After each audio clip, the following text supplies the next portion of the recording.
So hello दोस्तों, कैसे आप लोग? आई होप आप सभी अच्छे होंगे। देखिए, मार्केट की हालात अभी थोड़ी-सी नीचे की तरफ हमको दिख रही है, ठीक है?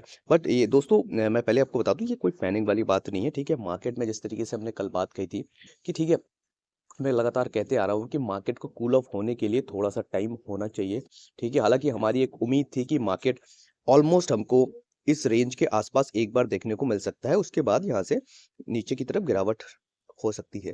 हालाँकि ये रेंज अभी भी बहुत ज़्यादा दूर नहीं है, ठीक है? 1-2 सेंटिम जो अभी हमने कहा था आपको कि एक 92 के आसपास, एक 92-93 के आसपास एक बहुत अच्छा रेजिस्टेंस ज़ोन है और नीचे की तरफ आता है तो 88,000 के आसपास एक बहुत अच्छा रेजिस्टेंस ज़ोन है और एक बड़ा रेजिस्टेंस ज़ोन जो हमारा है वो है ऑलमोस्ट 76,000 के आसपास, वो भी वर्स्ट से वर्स्ट कंडीशन में बहुत बुरी कुछ परिस्थिति हो जाती है, तभी मुझे लगता है मार्केट में ऐसा कुछ होते हुए हमको दिखता है। हालाँकि अभी थोड़ा-सा मार्केट हमको 4 से 5% की एक करेक्शन ऊपर से देखने को मिल रही है, बट ये कोई बड़ी प्रॉब्लम नहीं है। देखिए, मार्केट में कोई ऐसी विशेष कोई न्यूज़ नहीं है, विशेष ऐसा कोई कारण नहीं है जिस वजह से मार्केट में गिरावट होनी चाहिए। बट ठीक है, एक्सचेंज के गेम है। देखिए, एक्सचेंज बड़ा पैसा कमाता है इसी चीज़ से, ठीक है? लिक्विडेशन होती है। जिन लोगों ने, मैंने आपको कहा है कि जो पहले बाय कर चुके होंगे, बहुत नीचे बाय कर चुके हैं, वो उनका एक टारगेट रहता है कि मैं $1,00,000 के आसपास में इतना बेचूँगा, तो वो चीज़ें होती रहती है। वो शॉर्ट टर्म के लिए ये सब चीज़ें हैं, ठीक है? आने वाले कुछ दिनों के अंदर फिर से ओपन नैरेटिव हमको ऊपर की तरफ चेंज होते हुए दिखेंगी। तो अगर नीचे की तरफ हमको मिलता है, तो मेरे हिसाब से एक अपॉर्च्युनिटी है, ठीक है? जिन लोगों ने अच्छे ऑल्ट्स कॉइन आपसे छूट गए हैं, वो ऑल्ट्स कॉइन आपको दोबारा एक मौका दे सकते हैं, ठीक है? जैसे इथेरियम है, वो भी एक अच्छा परफ़ॉर्म करता हमको इस कंडीशन में अभी भी दिख रहा है, ठीक है? अगर मैं आपको इथेरियम को दिखाऊँ, तो ऑलमोस्ट ये फिर से $3,300 के आसपास हम आ चुके हैं। तो एक बार अगर हमको ये दोबारा 3100 या ते 3000 के आसपास दोबारा दिखता है, तो यहाँ पे एक बाइंग हो सकती है। एक बाइंग $2800 के आसपास हो सकती है, ठीक है? तो इस पे आप एक बार ज़रूर नज़र बना के रखिएगा और बाकी पैनिक वाली वाली कोई बात नहीं है। हमने कल जो आपसे एक चार्ट शेयर किया था, ये जो एक कहा था, जो राइजिंग एक वेज बन रहा है, इस राइजिंग वेज के अकॉर्डिंग मार्केट में एक थोड़ी-सी एक इसको एक नेगेटिविटी की तरह हम इसको देख सकते हैं। सो ठीक है, तो वो एक ब्रेकआउट हो गया है, एक प्रॉपर रिटेस्ट नहीं, बट एक रिटेस्टिंग जैसी भी हो चुकी है, ठीक है? तो अगर ये गिरती है इसके अकॉर्डिंग, तो फिर बहुत बड़ी गिरावट हो सकती है, बट मुझे नहीं लगता ऐसा कुछ होने वाला है, ठीक है? सिवाय एक चीज़ की थोड़ा-सा एक रिस्क हमें जो उस चीज़ का लग रहा है। देखिए, मार्केट में अभी सब कुछ सही है, थोड़ी बहुत गिरावट हो रही है, ऊँची-नीची हो रही है, कोई प्रॉब्लम नहीं है। बाकी एक जो मुझे थोड़ा-सा कंसर्न लग रहा है, जो जियोपॉलिटिकल इश्यू जो अभी थोड़ी-सी बढ़ती हुई दिख रही है बीच-बीच में हमको, जो इज़राइल और ईरान में थोड़ा-सा जो विवाद अभी थोड़ा-सा बीच में तो थोड़ा-सा बढ़ता हुआ हमको दिखा, ठीक है? और रशिया और यूक्रेन में भी थोड़ा-सा विवाद हमको बढ़ता हुआ तो दिखा, तो आने वाले टाइम में अगर इससे रिलेटेड कोई बड़ा कुछ निकल के आता है, तो एक बड़ी पैनिक की सिचुएशन हो सकती है। अदरवाइज़ उसके अलावा मुझे नहीं लगता कोई एक बड़ी गिरावट मार्केट में फिलहाल देखने को मिलनी चाहिए, ठीक है? और बाकी अगर मैं आपको बात कहूँ अभी क्यों नहीं आपको डरना चाहिए? देखिए, कल ईटीएस में एक नेगेटिव फ्लो रहा है, ठीक है? ऑलमोस्ट $4,000 4,400 बिटकॉइन के आसपास बिटकॉइन सेल किए गए हैं ऑलमोस्ट ईटीएस के द्वारा, ठीक है? लेकिन फिर भी ब्लैक रॉक ने, जो आईबिट है, आईबिट ने फिर भी ऑलमोस्ट 3,000 के करीब 2700 के आसपास बिटकॉइन फिर भी ऐड किए हैं। तो ब्लैक रॉक को आप देखेंगे, जो सबसे बड़ा जायंट है, ठीक है? वो लगातार बाइंग ही करती जा रही है, एक भी सेलिंग उसके द्वारा नहीं देखी जा रही है, ठीक है? तो बड़े जो प्लेयर्स हैं, वो अभी भी बाय करते जा रहे हैं और वो ऐड करते जा रहे हैं। एक छोटी-सी सेलिंग हमको देखने को मिली है, तो इसमें कोई ज़्यादा घबराने वाली बात नहीं है। और बाकी अगर न्यूज़ की मैं बात करूँ, ठीक है? जो फ़ियर एंड ग्रीड का इंडेक्स है, वो फिर से न्यूट्रलाइज़ होने लगा है। अभी भी एक्सट्रीम ग्रीड की सिचुएशन में है। लगभग 80 के आसपास, 80 के आसपास हम अभी भी हम वहाँ पे देख रहे हैं। तो फ़ीड एंड ग्रीड इंडेक्स की जो मैंने कल बात कही कि जो फ़ीड एंड ग्रीड इंडेक्स है, उसको भी थोड़ा-सा न्यूट्रलाइज़ होने की ज़रूरत है, ठीक है? और क्योंकि देखिए, जब ग्रीड बहुत ज़्यादा बढ़ जाता है, ठीक है? जो मीम्स कॉइन का भी जो चलन चल पड़ा है, मीम कॉइन के कारण बहुत बड़े-बड़े पंप्स आ रहे हैं, ठीक है? ऑल्ट्स कॉइन चल पड़े हैं। तो इसी कंडीशन में थोड़ा-सा जो अभी जो नए प्लेयर्स आते हैं उस कंडीशन में ऊपर में बाय करते हैं और फिर वो थोड़ा-सा फँस जाते हैं। तो ये फीड एंड ग्रेड के इंडेक्स हमको भी थोड़ा-सा न्यूट्रलाइज़ होना ज़रूरी है, ठीक है? बाकी अगर मैं चार्ट में आपको एक चीज़ और कहूँ, तो आप देख सकते हैं कि ऑलमोस्ट जो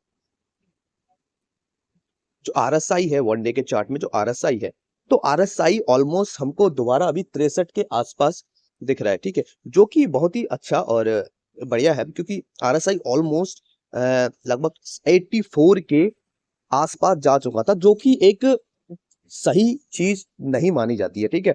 एक ओवरबोट की सिचुएशन देखी जाती है, तो एक ओवरबोट की सिचुएशन पे आरएसआई था, ठीक है? फीयर एंड ग्रेड भी एक्सट्रीम ग्रेड में था काफ़ी समय से, तो उसको थोड़ा न्यूट्रलाइज़ करने के लिए ये थोड़ा-सा डाउन जाना सही है।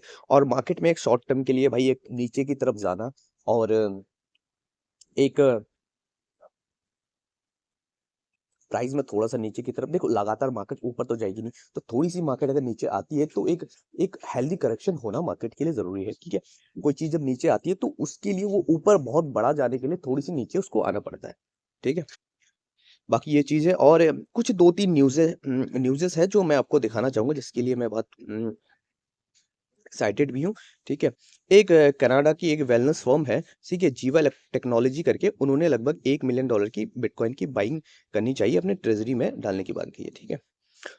और मीम्स कॉइन के लिए देखिए ये क्या है, I am not against memes but memes coin are getting a little weird now, ठीक है? तो मीम्स कॉइन के लिए सीज़ेड भी इस तरीके की बात कर रहे हैं, तो भाई आप समझ सकते हैं ना, मीम कॉइन सही है बट उसके लिए आपके पास प्रॉपर स्ट्रैटेजी होनी चाहिए। आपका एक थोड़ा-सा अमाउंट मीम कॉइन में डाला जा सकता है, बाकी जिनके पास पूरा अमाउंट मीम कॉइन में पड़ा हुआ है, ठीक है? वो इस समय में डरे हुए होंगे क्योंकि उनका मार्केट अभी उसका जो पोर्टफोलियो है बहुत तगड़ी से नीचे तरीके से नीचे की तरफ गिरता हुआ हमको दिख रहा है, ठीक है? बाकी तो सबसे बड़ी न्यूज़ जो हमको कल ये विज़डम ट्री है विज़डम ट्री जो उन्होंने कल एक्सआरपी का जो ईटीएफ है, ठीक है? एक्सआरपी का जो ईटीएफ है उसके लिए उन्होंने फाइलिंग की है और शायद आने वाले टाइम में हमको सारी चीज़ों का ईटीएफ देखने को मिले हैं, सोलाना एक्सआरपी बाकी कार्डानो ये सारी चीज़ें, ठीक है? सब कुछ पॉजिटिव होता हुआ दिख रहा है। और बाकी एक सूरीनाम करके एक जहाँ के एक प्रेसिडेंट कैंडिडेट है, ठीक है?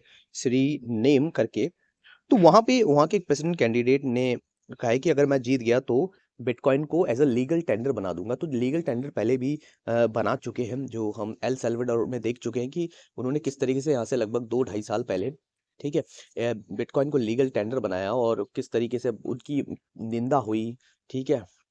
बाद में अभी किस तरीके से उनकी प्रशंसा हो रही है, तो वो चीज़ें अभी जिस तरीके से हमने कहा था कि देखिए बिटकॉइन के एक गोल्डन एरा में अभी है, ठीक है? हम एक बहुत ही बढ़िया समय पे हैं जब हम बिटकॉइन में आए हुए हैं, ठीक है? अगर आप नए भी आए हो तो भी कोई प्रॉब्लम नहीं है, बिटकॉइन में बने रहो, अच्छे इथेरियम में बने रहो, बिटकॉइन में बने रहो, तो कोई प्रॉब्लम नहीं है, ठीक है? क्यों देखिए, इस समय डरने की कोई बात नहीं है क्योंकि मैं आपको एक चीज़ कहूँ अ, यूएस में प्रो क्रिप्टो प्रेसिडेंट है डोनाल्ड ट्रम्प, ठीक है? जो यूएस में बिटकॉइन को स्ट्रेटेजिक रिजर्व बनाने की बात कर रहे हैं, ठीक है?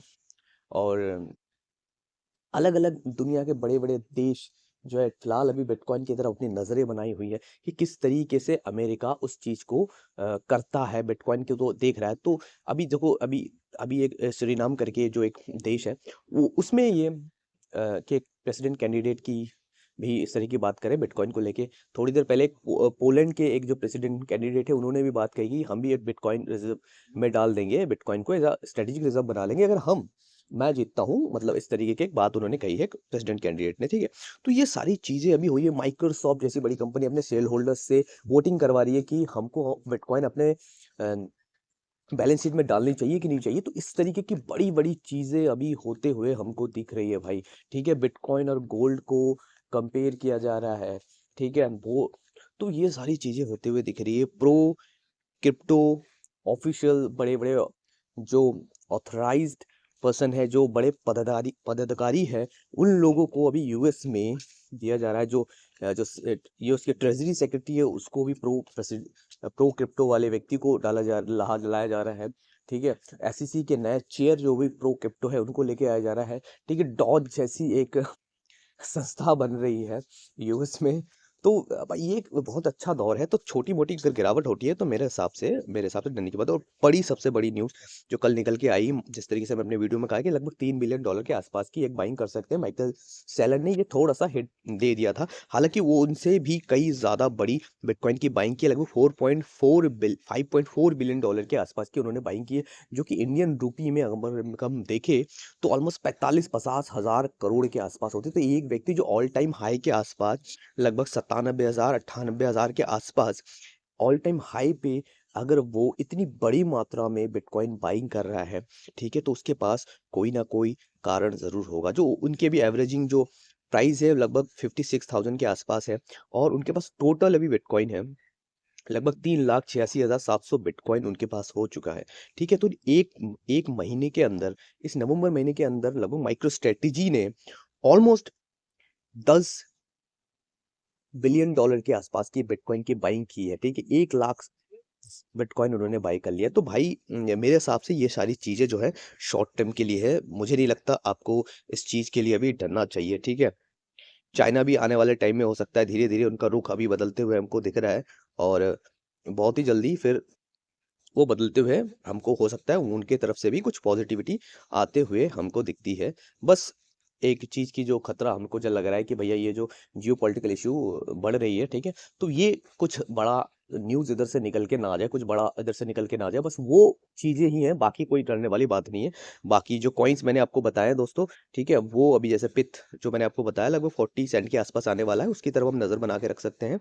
हमारे बाइंग रेंज के आस-पास आए तो हम उसको बाय कर सकते हैं। सोलाना भी एक अच्छी बाइंग अपॉर्चुनिटी देगा। अगर वो $200 के नीचे जाता है तो एक बाइंग अपॉर्चुनिटी दोबारा मिल सकती है। लिंक जो हम किसी भाई ने खरीद रखा होगा वो जो हमारा टारगेट था वो आ चुका है, हम उस पे एग्ज़िट कर चुके हैं। हमारे एग्ज़िट प्राइस से भी अभी नीचे हमको दिख रहा है, और जुपिटर हमारे $1 के पहले बाइंग ज़ोन में वो आ चुका है, और दूसरा हमारे 80 सेंट के आसपास, ठीक है? पॉइंट 80 सेंट के आसपास जो एक बाइंग है वो देख सकते हैं। बाकी इथेरियम अगर हमको 3100 और फिर 2800 के आसपास मिलता है तो उसपे भी बाइंग के लिए हम देख सकते हैं। देखिए एक अपॉर्च्युनिटी है, मेरे हिसाब से तो हर गिरावट एक अपॉर्च्युनिटी होती है मार्केट में, अगर आप उसको उस तरीके से देखते हो तो, ठीक है? बाकी बस दोस्तों यही है, फिर मिलेंगे किसी दूसरे वीडियो में एक, और तब दोस्तों अगर मेरी वीडियो में आप पहली बार आए हो, मेरे चैनल में पहली बार आए हो, तो आप मेरे वीडियो को चैनल को सब्सक्राइब करना मत भूलिएगा, वीडियोज़ को लाइक करना मत भूलिएगा, मेरे टेलीग्राम को चैनल को फॉलो करना बिल्कुल मत भूलिएगा, और हमारे